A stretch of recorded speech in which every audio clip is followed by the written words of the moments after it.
A lot of big news to talk about right now, as we have first one of the biggest Curb Your Enthusiasm moments, perhaps in all time of TV history, as we see this commercial coming back to bite FTX and SPF directly in the buttocks, as we have seen many people sharing it. If you have not heard yet, or you don't remember, back in the Super Bowl, they decided to run this commercial where it basically has Larry David going through all these moments in history and saying, I don't think so. I don't think so. And I'm never wrong. Like the light bulb, for example. Who cares? It's just a silly light bulb. All these things throughout history over and over and over again. And then it comes to the end, and we have the actor who says, like I was saying, it's FTX, a safe and easy way to get into crypto. And then Larry David, of course, says, I don't think so. And replying, of course, with a smirk. And then he says, I'm never wrong about this stuff. Never. Now we fast forward to today, and it turns out that was actually true. Larry David wasn't wrong about this. Because it wasn't a safe place to put your money. In fact, it was one of the most dangerous places that you could have put your money at that time. And that's not to say that we're going to slam all cryptocurrency exchanges or slam all Super Bowl commercials. Because yes, there is some positivity of bringing more people into the space through exchanges. But that needs to be limited. Because the real value of crypto is from one thing and one thing only. And that's decentralization.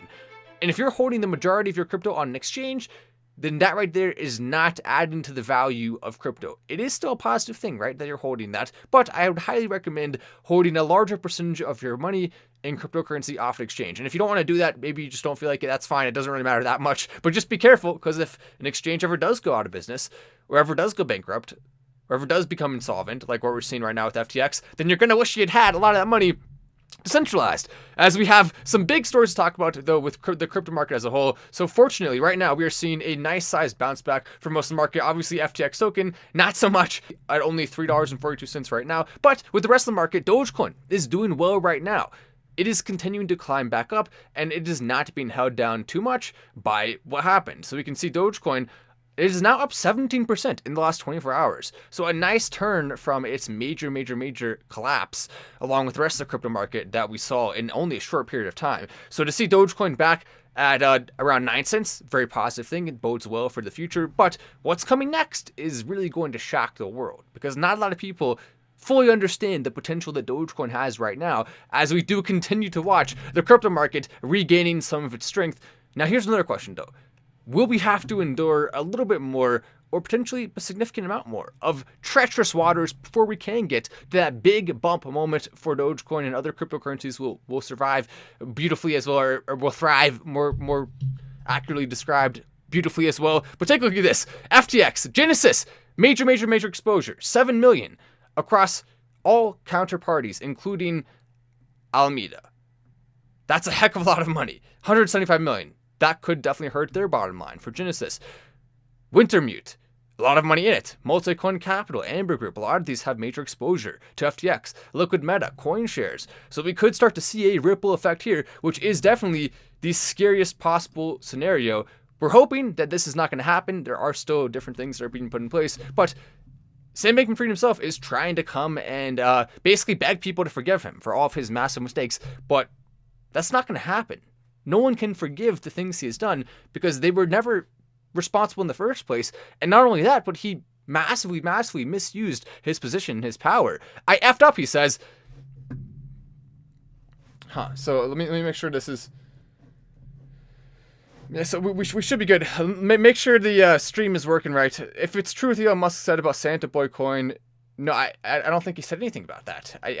No, that's not correct. Elon Musk has said nothing about. I'm not sure what coin that is, but Elon Musk has said nothing about it. I believe I see what you're doing. You're trying to get more people to invest in your coin. I mean, I get it. A lot of people do that. It is what it is.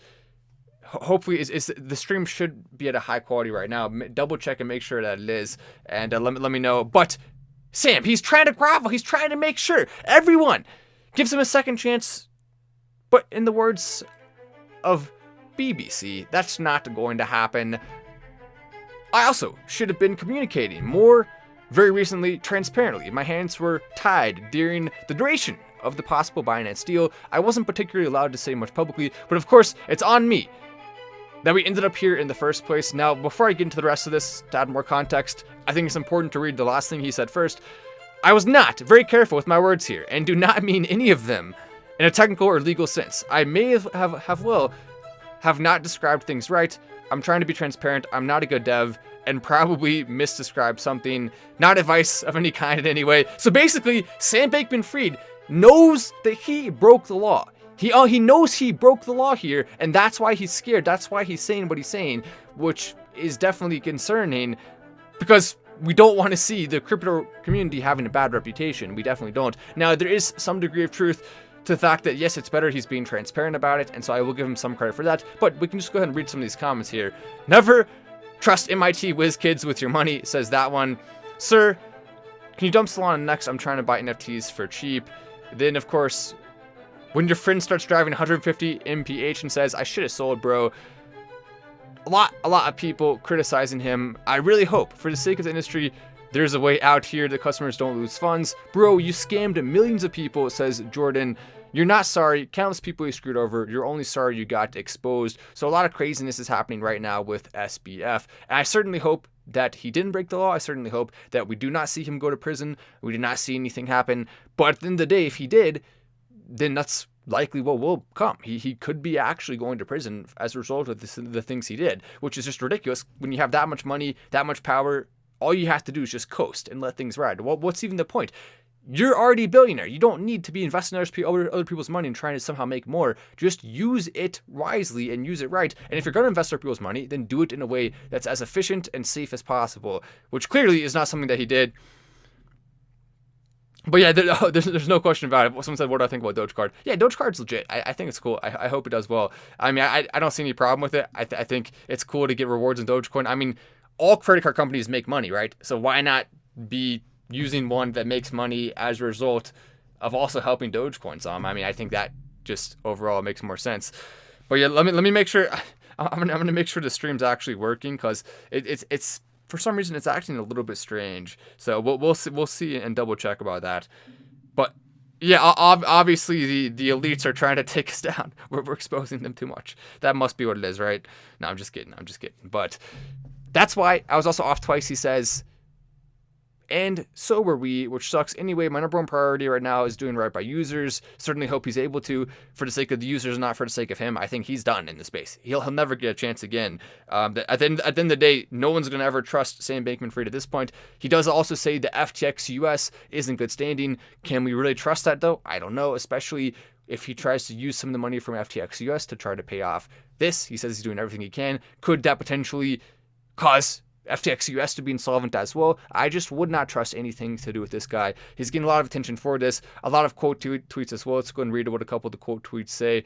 Save it for the judge. So a lot of people being very, very, very critical of this. I mean, if you can't withdraw your money, if you had on FTX, obviously you're going to be critical. Of course, your Dogecoin 2.0 says Muskox, we'll see what happens. Will this actually be a Dogecoin 2.0 situation? Already seeming to unfold that way. Now, if you do have your money currently not unable to receive it back from FTX, keep in mind that there are some things that they could potentially do to fix that, but it really most likely would have to go through CZ Binance, because very few people in the crypto industry have that kind of cash to be able to help out. And is there any value at all left in FTX? Right now it's worth zero. It went from 32 billion valuation to zero, even negative right now. No one wants to buy it. Even Binance, they didn't want to buy it. They didn't even want to take it. I doubt they would have taken it for free. It's just a liability at this point. And so that's what's so scary here, is that we can never really fully trust these big exchanges unless they're being transparent at this point. And it just makes a lot of people scared of crypto. It makes everything worse. So to pinpoint away from that just a little bit, or to pivot away, I think it is important to talk about the fact that Dogecoin is right now the best proof of work cryptocurrency. And that is extremely important. We're learning more and more why centralization in crypto sucks. Why the more centralization you have, the more control in a small amount of hands, the worse it is for the entire space. And so Dogecoin being right now the second largest proof of cryptocurrency in the world after Bitcoin. By the way, Tether's new logo is interesting. I'm not sure if I like it, but they went off a little bit of a Superman type of look. But Dogecoin does have that avenue absolutely to really pass every single other crypto all the way up until it gets to Bitcoin, which will be one of the most epic battles of the ages. I believe that'll be the time when we have more fun than ever through live streaming and watching things. So as long as we can see the market hold somewhere right now, which it appears to be doing, as long as my predictions for Dogecoin, remember I said 5 cents, I don't see it going too much further below 5 cents. If it does, it would bounce right back. We haven't even hit that, even at the bottom of this fall here. With Bitcoin, we are slightly below my prediction, and I said if there was bad news, we could see it falling below 21K, but it would have to take really, really bad news. Well, one of the top exchanges being insolvent, that counts, right? And even still, we're only $4,000 below 21K at this point. It only fell 14.47%. And so I don't even foresee that lasting too long. We'll likely see some nice momentum here. Some people saying 10K will be the bottom for Bitcoin. Based on historical references, you can't predict it based on historical references. That's only one tiny part of the prediction. You have to use a wide variety of different factors, and all of them indicate that we are not going to see 10K Bitcoin. It's not going to happen. So do not bet on that. Do not say I'm going to invest my entire life savings when it hits 10K or whatever you want to do.